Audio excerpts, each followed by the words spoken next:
Hi, my name is Mark and welcome to the channel. Today we're going to be talking all about swatching. What is a swatch? Why is it important? Do I need to do it before I start my next project?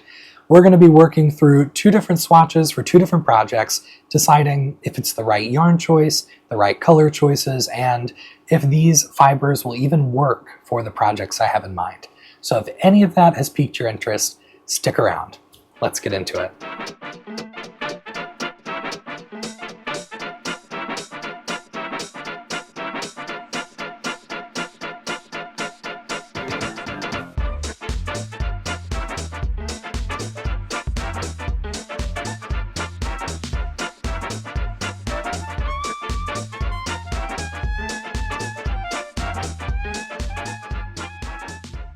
All right, before I start swatching the Kerr sweater from Rebecca Clow of Crochet, I need to wind my two alpaca skeins. So I've talked about these, but I haven't shown them for a while.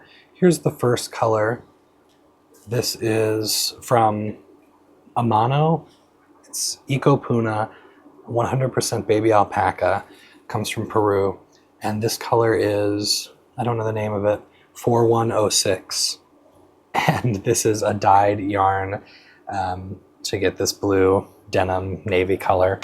This skein, this is also Eco Puna. This is a natural shade from the alpaca. So this one has not been dyed, which I think is really cool. So if you look at the range of colors from the yarn, they have, I don't know, 5, 6, 7 that are all natural shades, sort of creams, browns, tans. They're really beautiful. And then they have a line of dyed yarns. So same thing here. This is color 9001. And it's, again, 100% baby alpaca. So this stuff is super duper soft. I've talked a little bit about alpaca and how it behaves differently from wool, sheep's wool, that is typically a structural yarn, a structural fiber with a lot of integrity. So the point of me swatching here is just to make sure that the color work is going to work, that it's going to behave, that I'm going to be able to execute it decently using this fiber choice. So my plan is to cast on enough stitches for my swatch so that I can do one repeat of the color work motif, and then test it, see if I like the drape. I'll block it. I'll be able to get my gauge swatch to see the measurement and if I need to adjust anything before jumping into the sweater. So that's that. I need to wind these two and then we'll hop into the gauge swatch. If you are someone who doesn't often knit or crochet things that need to fit, if you're not making garments, you may not be as familiar with swatching, with doing a gauge swatch. And you may be someone who does make garments and you might choose not to swatch.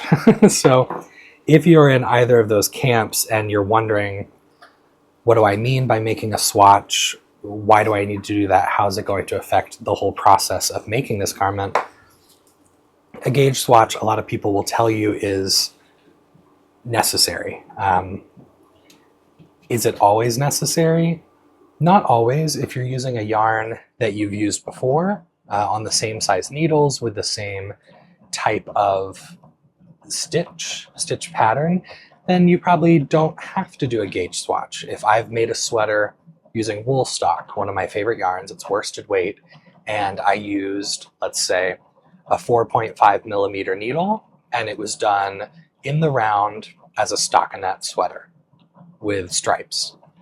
If I've done that and I've made my whole sweater using that yarn and that needle size and that stitch combination, then I'll have a really good idea of the gauge. I'll know how many stitches measure to the inch. I'll have a good idea of the row gauge, how many rows equal an inch. And I'll also have a good understanding of how the finished fabric, the finished garment, drapes, how much it grows, how much it changes during the blocking process. All of that will be evidenced in that garment. So if I'm going to then make another wool stock sweater, again, using the same needle size and the same type of stitch pattern, then I don't really need to do a gauge swatch. I could do a gauge swatch to get an idea of the colors I want to use, if I would just want to see them knit up next to each other. But otherwise, I could just jump in knowing that as long as my knitting has not changed, my technique has not changed between that project and the start of this new one, then I'll know what my numbers are. It's great to write that information down on the actual pattern, on the copy you're using as you make whatever it is. And it's also good to keep that information, those numbers and measurements written down in a separate place, whether it's a document you keep on your phone or computer or something you keep written down in a notebook, because it will all help you in the future when you're trying to create your own patterns, when you're trying to choose what you'd like to use for other projects down the road. So if I'm making something out of a yarn that I haven't used before, which is not the case here, I've used Ecopuna, but I haven't used it for color work. I used it for a field cardigan, which is textured at the top and then stockinette for the rest of the body. So I do have an idea of how it works, how it drapes, how it blocks from that project, but I've never used it for stranded color work. So that's going to be different. Oftentimes, your tension and the gauge you get, the fabric you create, all of that is different with stranded color work because you have 2 layers of yarn. You have the strands running behind the work, and then of course you have the pattern that's visible on the right side. So in this case, in this scenario, there are several reasons why it's going to be, I think, necessary for me to do a true gauge swatch before jumping into the sweater. The last thing I want to do is jump into the sweater only to find that it doesn't fit, it doesn't feel good, it doesn't look good at the end of the process.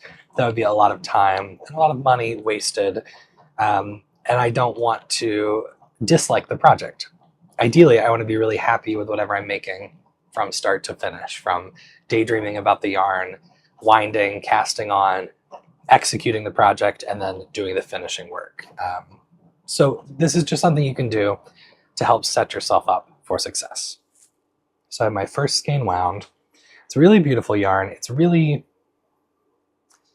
it's lofty, it's squishy, super duper soft. And you can see the halo. You can see all the fuzz of the different fiber strands going on here. So that's one thing, one item of concern, all the fuzz. How is that going to look with the color work? Is it going to obscure the color changes too much? I don't know. We'll find out from our swatch. So I've talked about seeing how the fabric will behave, seeing if the colors will be harmonious, understanding the drape and the feel of the fabric you're creating from your swatch. But I haven't talked about really the biggest reason people swatch and that they urge you to swatch before starting your project, and that is to get gauge. When you look at a pattern, and I'll put an example from a free pattern or a Ravelry page up here on the screen, you'll see that the designer shares what the gauge is.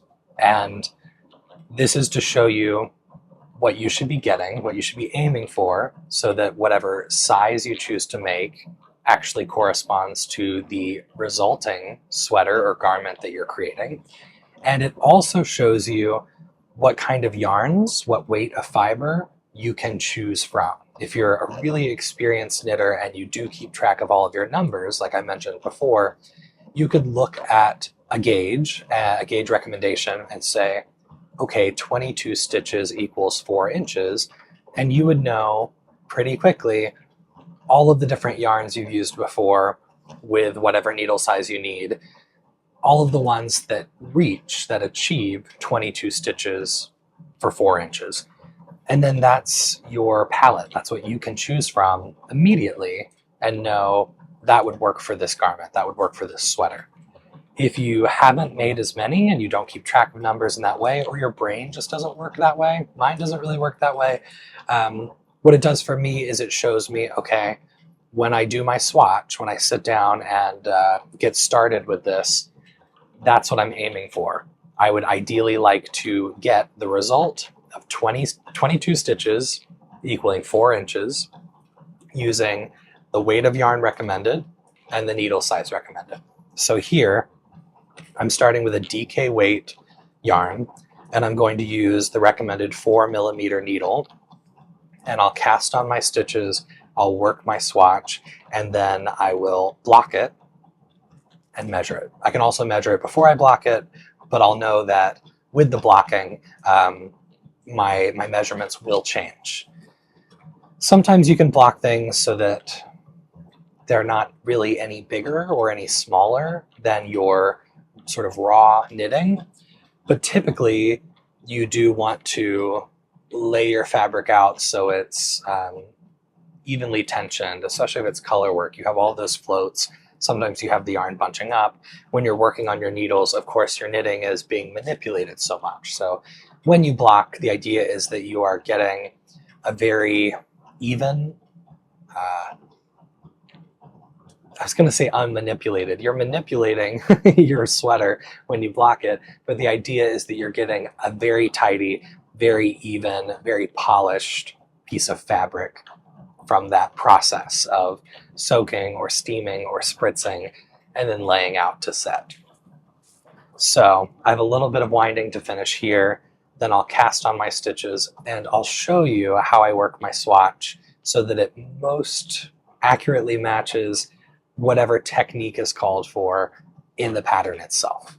Okay, I've got my yarn wound and I've got my needle in front of me. Again, this is a 4mm needle because that's the recommendation for knitting the body portion of this sweater. And my yarn is a DK weight yarn. So let me zoom in a bit. And for this swatch, I'm going to cast on, let's see, 26 stitches. The chart I'm using is 22 stitches wide, and I want to make sure I can use my whole chart. And I'm going to go ahead and knit 26 stitches, so I have a couple of border stitches on each side of the chart. I don't want to get to the very edge of the chart and then have nothing beside it. I want to give those columns of stitches a little bit of structure. So I'll cast on using the main body color just to mimic what the sweater will actually look like. So that's the navy or the denim. I'm going to start with my slip knot, and then I'll just cast on. Really doesn't matter the method here. I typically do a cabled cast on for everything just because I like the look of it. It's not the fastest cast on, but I always feel like casting on is a sort of meditative moment for me. So even in this swatch, I'll cast on here with a cabled cast on. And once I have, I think I said 26 stitches, I'll check in with you to talk about how to maintain the right technique for your swatch so it matches the garment you'll eventually be making. All right, I ended up casting on 30 stitches because I want 22 for my chart. So this gives me 22 for the chart plus 4 and 4 for the beginning and end to have a little bit of an edge. Now, I also have 2 stitch markers so that I can mark the beginning and end of my chart, just so I'm not messing up or shifting it over as I'm working this swatch. Now, the biggest thing to know about working a swatch is that you want it to match whatever technique you'll use for making your actual garment, sweater, pattern, whatever it is you're swatching for. So if you are making a shawl and your shawl is done flat, it's not a poncho or a cowl or anything that connects, it's just a triangle shawl or rectangular shawl, whatever shape, and you work the right side across, finish your row, turn the work, and work the wrong side back. In that case, you would need to swatch in the same way. Work across the right side, turn your work, and then work across the wrong side, reversing back to the start. This sweater, and a lot of sweaters that I like to make, is done in the round. So I'll be connecting my stitches and I'll be working all the way around my circular needles, and then when I hit my beginning of round marker, I'll scoot it, pass it over, and then continue working. I'll never turn the work. At the very beginning, when I'm just casting on and doing some of the shaping, there's a little bit of back and forth, but the body of the sweater and the color work portions are all done in the round. So your pattern should tell you if you're working flat, right side, wrong side, or if you're working in the round, where your rows will be marked not as rows, but as rounds, and there's never right side, wrong side, it's round 1, round 2, round 3, and you're just always working the right side of the work in a cylinder. So when I'm working the right side of things, let's work my first row. So I'm just going to knit with my main color across the cast on. So this would be row 1 of my pattern. It's row 1 of my swatch.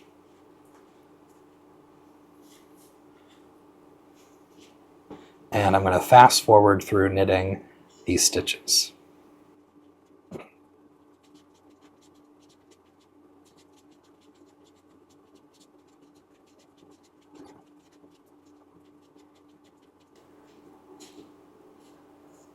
All right, now I've reached my last stitch, and there's not much to show for it, but I've worked 1 row of knit.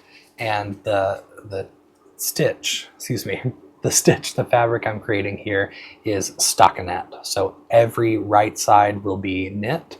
If I were working this flat, turning my work, every wrong side would be purled. I want the front of the work to only show knit. And then I'll add my color work into that. So that's the texture of this garment. So that needs to be the texture of my swatch. So because the sweater itself is worked in the round, I need to mimic that for my swatch. That does not mean that I need to knit enough stitches for the swatch so that it reaches all the way around my circular needles and connects, like a hat, a sock, or a cowl. You could do that if you wanted to, but it would be a lot of yarn and a lot of knitting, when I think really you just want to get your swatch done and get into the project. So the way we achieve this knitting in the round with a short stretch of fabric is to use our circular needles. You'll have them because you need them for the pattern that's coming, so do your swatch on those. I'll finish the right side row, and instead of turning my work and purling back across, I want to knit this next row. So I'm going to slide my work all the way to the other end of my circular needles. Now, when I look at this edge, there's no working yarn. So it's a little funny, but what we do here, this is a real thing people do. I'm going to draw my yarn across, and I'll give it a little slack. I'll just kind of pinch it there with the work, and then I'll start knitting into this end of my fabric. The first stitch, maybe the first few stitches, will feel a little funny because the yarn isn't anchored to anything yet. It's just floating behind the work. There it is, floating behind. But I want to make sure it's wide enough that I could stretch my fabric out and have enough room here with this yarn. The other thing you can do when swatching this way is that you could cut up the back of your work and snip all of those carries so that you can really swatch and really block and pin out your sample. But that means you can't pull it apart later and reuse the yarn. So it's up to you. If you have plenty of yarn, or you're using leftover yarn from a previous project, different colors than you'll use in your real project, you could do that and snip the yarn in the back. If you plan to pull this out and reuse it, make sure that the strands that you carry across the back are plenty long. So when I stretch my work out here, I still have quite a bit of slack available to me. So that's what I'll do each time. I'll work 1 row across, slide my work all the way back to the other side of the needles, draw a length of yarn across the back, and knit the next row. It looks silly, it feels like you're wasting yarn, but it's achieving the right technique so that your stitches will best demonstrate their actual size, the actual tension you'll get when working in the round. And why is it different? For several reasons. I won't go into all of them, but if you knit on one side and purl on the reverse side, your stitches might not be the exact same size. Knits and purls aren't totally evenly matched. If you are a continental knitter like me, you may be very aware that your knits and purls are different sizes. My purls are much bigger than my knits, so if I were to work my swatch that way, it wouldn't actually measure out correctly to show me how my stitches would measure, how my gauge would measure for working in the round. If you are an English style knitter where you throw the yarn, your stitches may be pretty comparable. They may be about the same, but your overall gauge when working in the round might be different. I know several people for whom that's true. So if you're making something that is going to be knit in the round, you want to make sure that your gauge swatch is also done in the round. On the flip side of that, if this sweater were done flat, I would need to be doing my swatch flat for the reasons that I just shared. So I'm going to keep working. I'll show you that drawing across a couple more times as I work my rows, and then I'll get into my color work chart to figure out if this yarn is going to be the right choice for this sweater. All right, I've reached the end of my next row, so I'm going to do the same thing where I slide my work from one end of the needles to the other, just pulling that edge, kind of gripping my work as I do so to get it over the join. And then here we are, still looking at the right side of the fabric, ready to knit another row. And again, my working yarn is in the wrong place. So I'll take it from the end of the row and I'll draw it back to the beginning of the row, making sure to leave, again, plenty of slack. And on this row, I think I'm going to go ahead and start my color work chart. So I'll work on this a bit, I'll check in, and we'll talk about what I'm seeing and what it means for the project. If it means I need to shift anything, play around, or if I'm good to jump in. So I'll see you in a bit. Okay, at this point I've finished sort of one repeat of the chart, and I've got it in front of me. It looks okay. I mean, I think I love the pattern, I love the chart, but I'm not sold on whether or not this yarn will work. So I'll have to decide. It has a sort of rustic look to it with all of the extra fibers, the halo we get of the fibers, but it's attractive. I like that. I like that look. It doesn't have to look perfect. I want it to look handmade because it is. Sorry, these needles keep hitting the table. So this is just a look at it. I want you to see, walking you through this whole process so that you can experience just the same as I am. I can see through it a bit. I can see my finger behind it. I can see some of the carries behind the yarn. The stitches themselves, I think, look good. I don't think there's anything wrong with it. So anyway, I got back on camera because I'm going to bind this off and show you what we're left with. So I have this mess of strands carried behind, but you can see on the front, everything looks normal. So again, this is just to create the same gauge, the same tension of stitches that I would get from knitting in the round. So I'm ready to bind off just with one color. So let me just do that, scoot across this row. And I did already cut the cream yarn, and I will cut the blue so that I can block this. I'm not going to block it while it's still attached to the balls of yarn. I could, but I made one cut, but it's better than me cutting the strands every row, because once I've blocked this, once I've looked at it, I can pull it apart if I need to, and then I'll have a decent amount of yarn that I can reuse in the sweater, because I don't think I'll have a lot of extra if I choose to use this yarn. Okay, we're at the end of that. Let me just snip my yarn.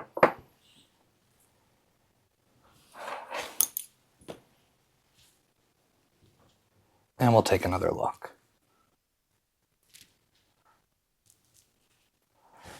So I'm going to block this. I'm going to submerge it in water with a little bit of wool wash, leave it for 30 minutes, 40 minutes, and then I will press the water out, put it on a blocking mat, and pin it flat.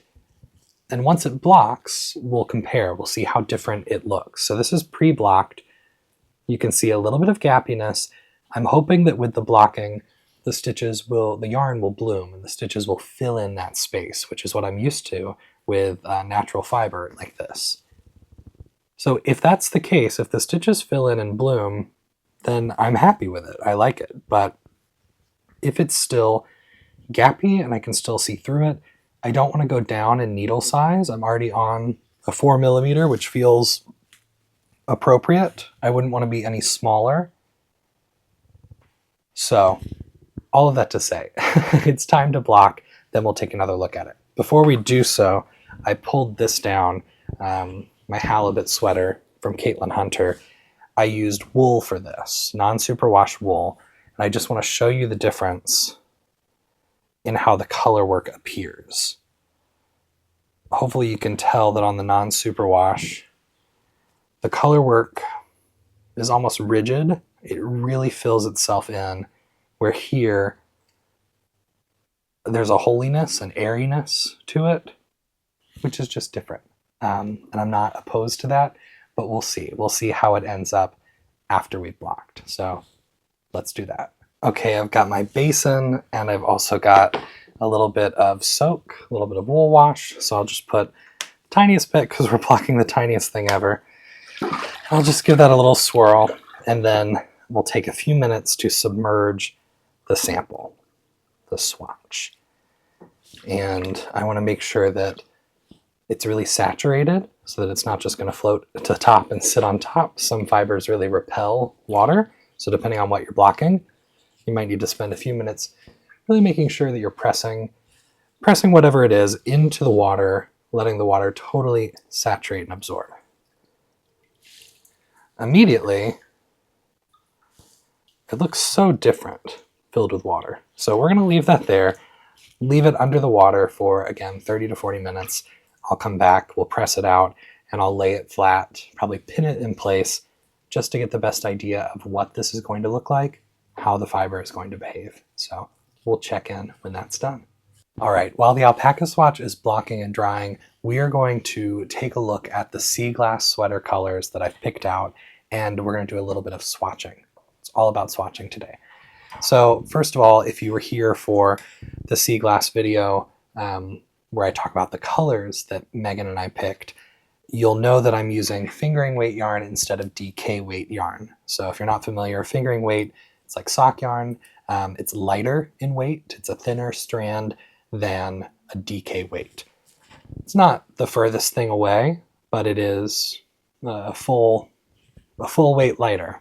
So it'll make a difference in the sizing of things and in the needles that I will use.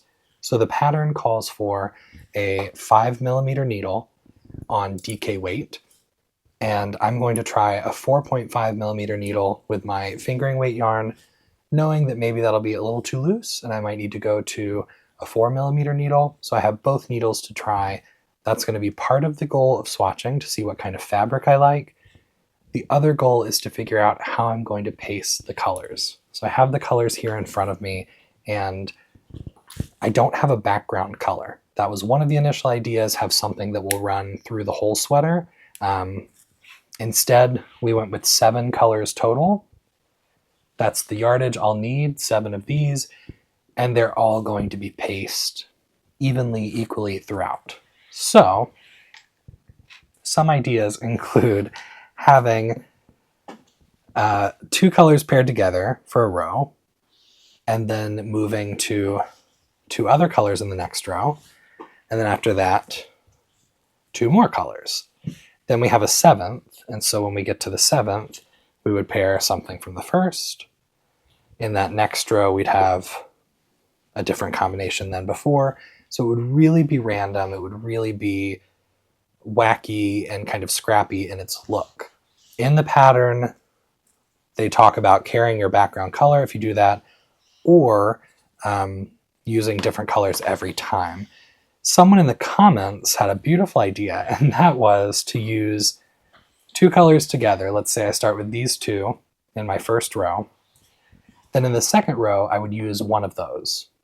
It would carry down to the next row and be paired with something else. Then in the next row, I would carry, I guess, the second I had chosen with something else. The next time this would carry down. I don't know if this is making sense. So I like that idea. I want to try that. Someone also suggested, what if I hold the yarn double? If I hold the yarn double, it would end up being quite a bit heavier, and I don't know if I want it to be that heavy in 1x1 color work. Just like the Alpaca, we'll have a yarn carried behind, so we'll make the fabric twice as thick. So it's already going to be a thick enough sweater, having 2 strands of fingering together with the color work. Holding it double would then mean 4 strands running across for the color work. I don't know if I want to commit to that just yet, so we'll see. But I liked the color pacing idea of starting with 2 colors and then on the next row having one of them continue. Someone else recommended, a lot of recommendations that are great. It's my favorite part of having this channel, posting things publicly, is hearing from people with their advice, with their recommendations. It makes me feel like we are in the same crafting group, asking questions and getting recommendations from each other. So thank you, keep it up. Another recommendation was if I take a color combination and I don't just use it for 1 row, but I use it for 2 rows. And I like that. I would alternate it in the next row, I think, but I wouldn't have to. So these are all ideas of what I could do with the colors, and I'm interested in swatching them just to have peace of mind before I jump into the whole sweater. Because with 7 colors, there are quite a few arrangements of how they can be paired and how they can be ordered for the rows. So I'm out of breath just thinking about it. I'm going to write down my plan so I know what I want from the swatching. I think for the swatch, I'll probably do 30 stitches across, excuse me. So I'm going to cast on 30 stitches. I'm left-handed, so I'm going to move the yarn over, put my notepad over here on the correct side. So cast on 30 stitches, and then it's going to be 1 by 1 color work.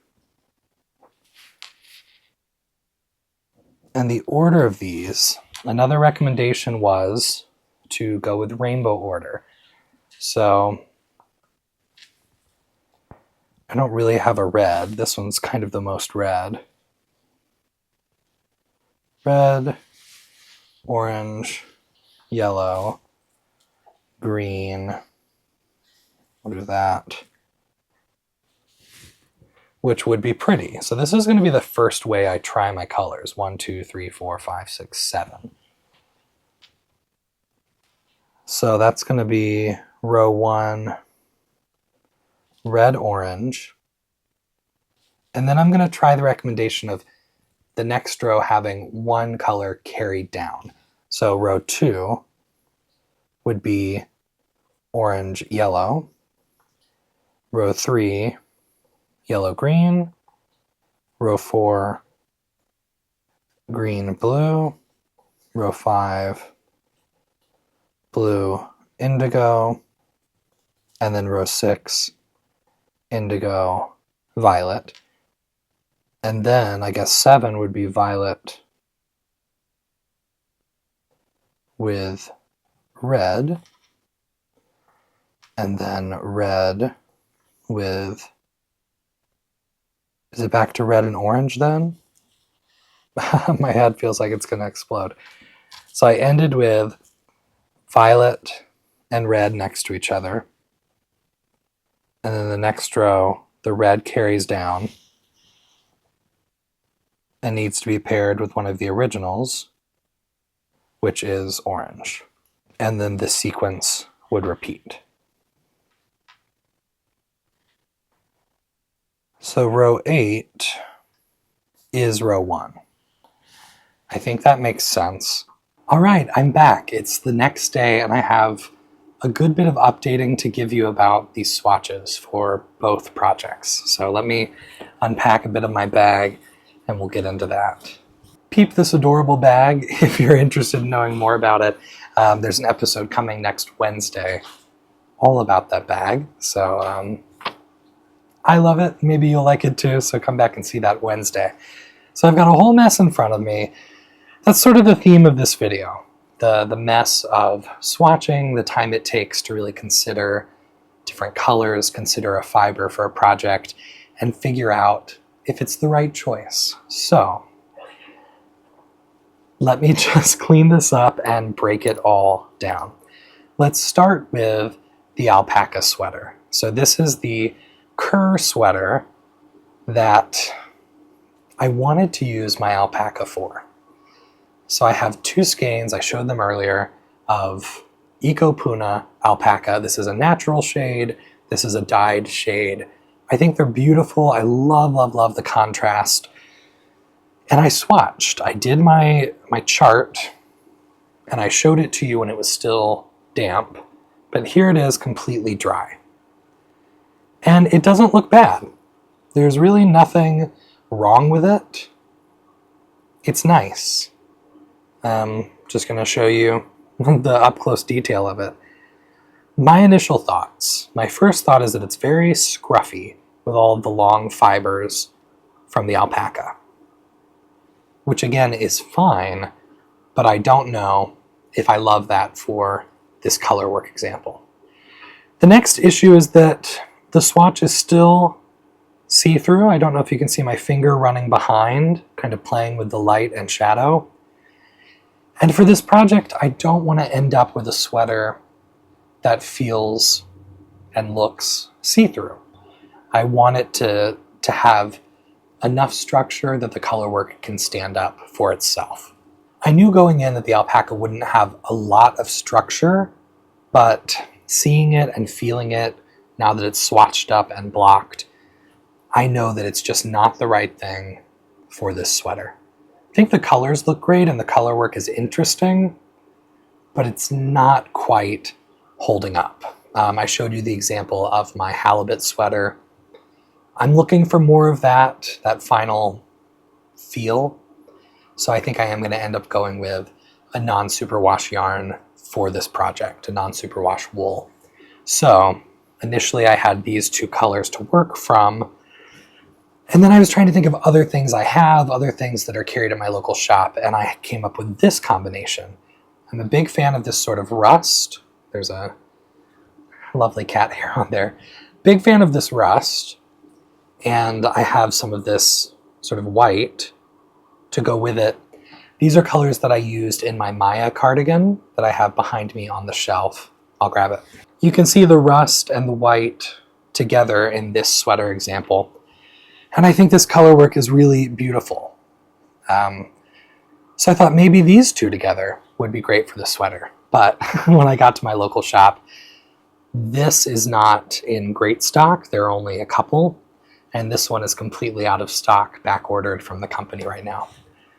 So if I want to start this sweater soon and take it with me on my trip, I thought these two colors are not going to be the choice available to me.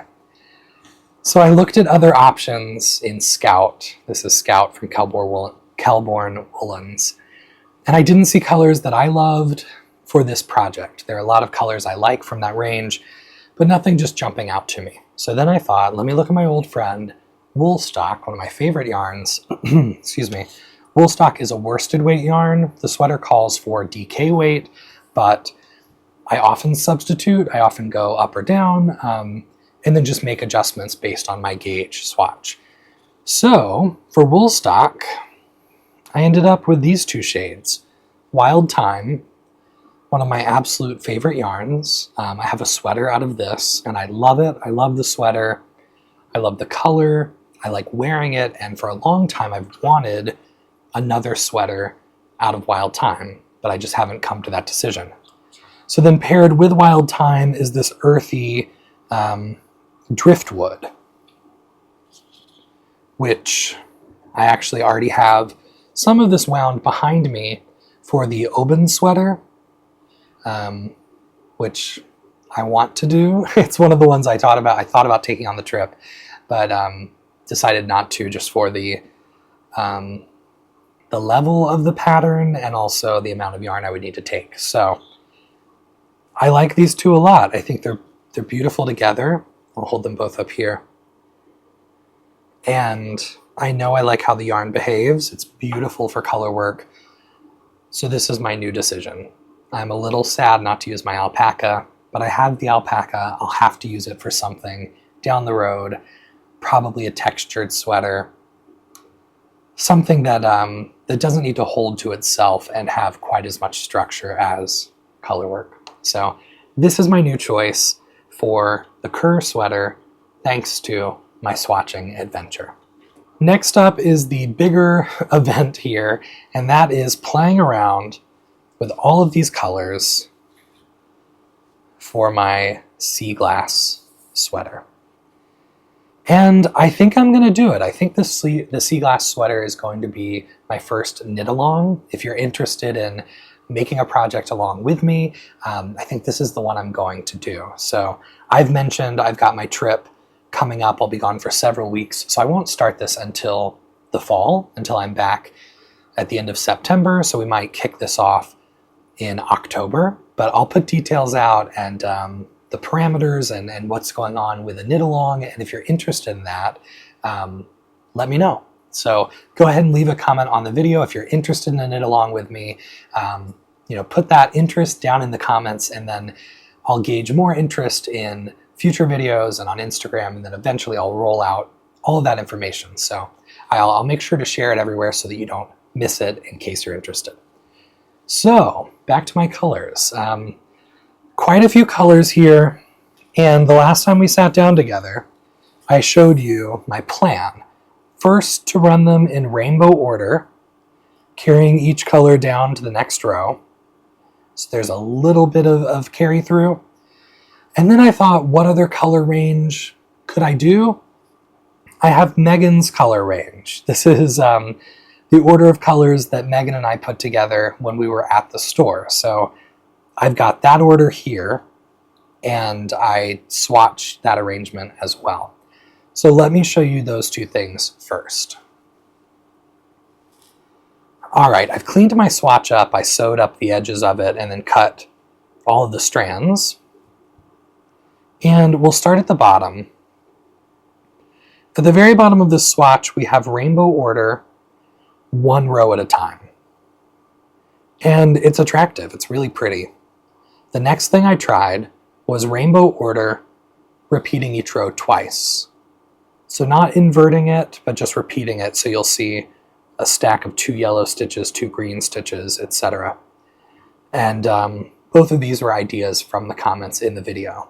Some people said, try rainbow order, so I did that here. Some other people said, try repeating the rows, just in case you don't like how tiny the stitches are with fingering weight yarn. So there's that, and I think it's really pretty. So then the next order was Megan's order, the way we arranged them at the shop when we first picked out these colors, and that's up here. And I do like the sort of complementary colors that we get going on here. I like that we have purple and yellow together. I like that we have some blue and red or blue and orange near each other. So this was the second arrangement of things. Then I took the swatch to the shop. Today I was meeting up with Megan and Eliza, and things really went off the rails.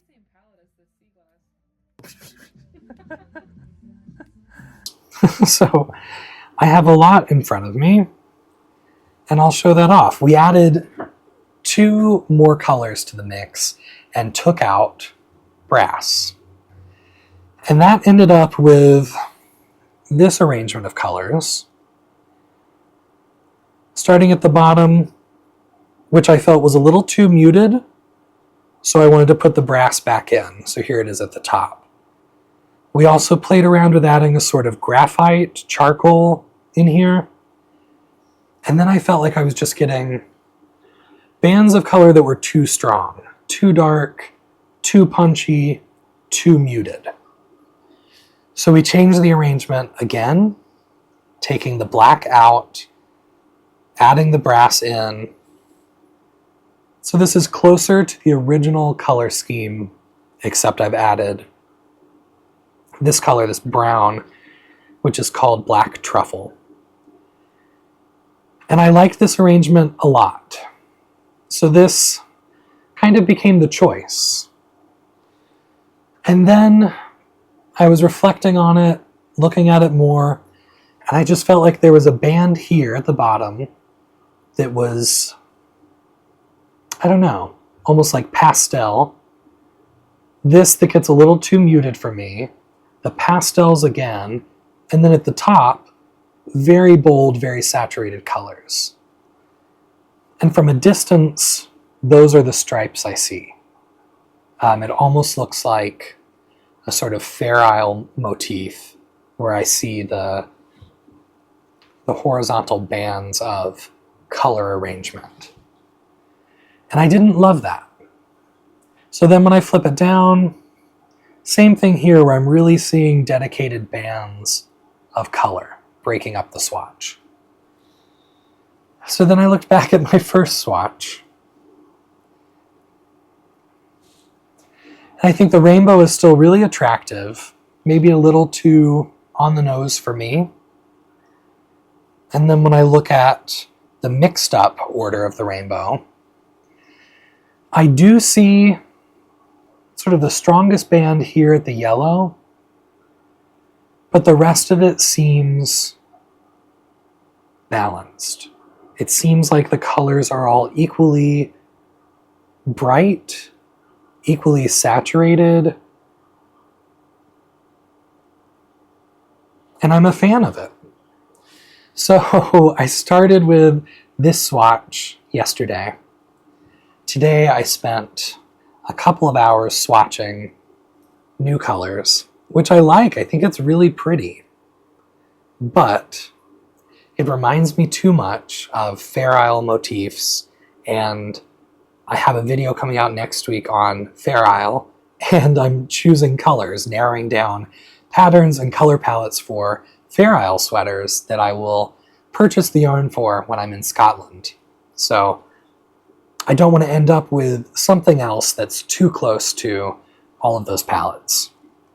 So I think this sort of rainbow bright is going to be my palette, and I'm going to use the colors here as the basis for my SEAGLASS. When I put them next to each other, I mean, they're pretty similar. 5 or 6 of the colors are the same in both swatches. So it makes sense that they almost run together. They're so similar. And you might have a really strong preference. You might be yelling through the screen that the colors here are the perfect choice for me. But I'm leaning towards these, and this was the original group that I showed off in my last video. I think it's really special that 6 of these are from one homogeneous collection, and I'm just throwing in an extra color for some pop. So I'm excited about that. It feels so complicated in my head. I'm sure parts of this video have felt like it's color, just pick a color and stop talking about it. But this is what it feels like inside. And so I wanted to articulate some of this, walk you through the swatching, walk you through the importance of what swatching patiently can do for your project and do for the clarity of your project. So another great thing about this swatching is that I now have a very dedicated sample of my gauge. I have a fabric that I'm happy with using the needle size, and I'll block this. It probably won't shift much because of the 1x1 color work. It'll keep it kind of taut, but I'll block it, and then I'll be able to take my official measurements from this to see what size sweater I need to make and any other adjustments that I need to know of before getting into the actual garment. That's it. If you're interested in the SEAGLASS sweater, the pullover, the t-shirt, the cardigan, and you think it would be fun to make these together, then let me know in the comments. I think it could be a really fun first knit along for me to host, and you could use anything for it. I'm using fingering weight yarn. It calls for DK, so you could find DK weight yarn. You may have scraps. You may want to hold yarns together for even more color options and texture options. So it's a pretty open-ended prompt and invitation. So I hope it sounds fun, and perhaps it will be what we do together, which I really look forward to. I think that's all I need to cover here. We've swatched 2 different things, 2 different types of projects here. Both have given us results that show how the yarn performs, what kind of fabric we get, our gauge measurements, And it's given me a lot of clarity. In one situation, I know that this is not the right yarn choice. This is not going to be my Kerr sweater, but I have a good idea of what I'd like to use instead.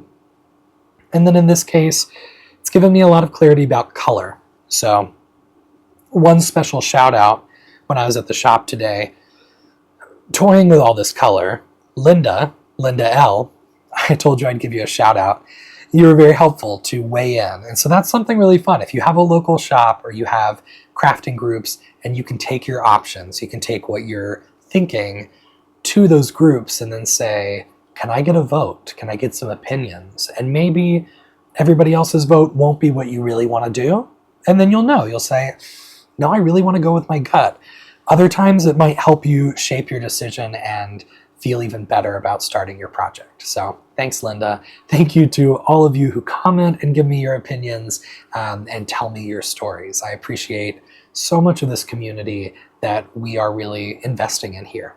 So my next step is to measure. I'll block and then measure these swatches.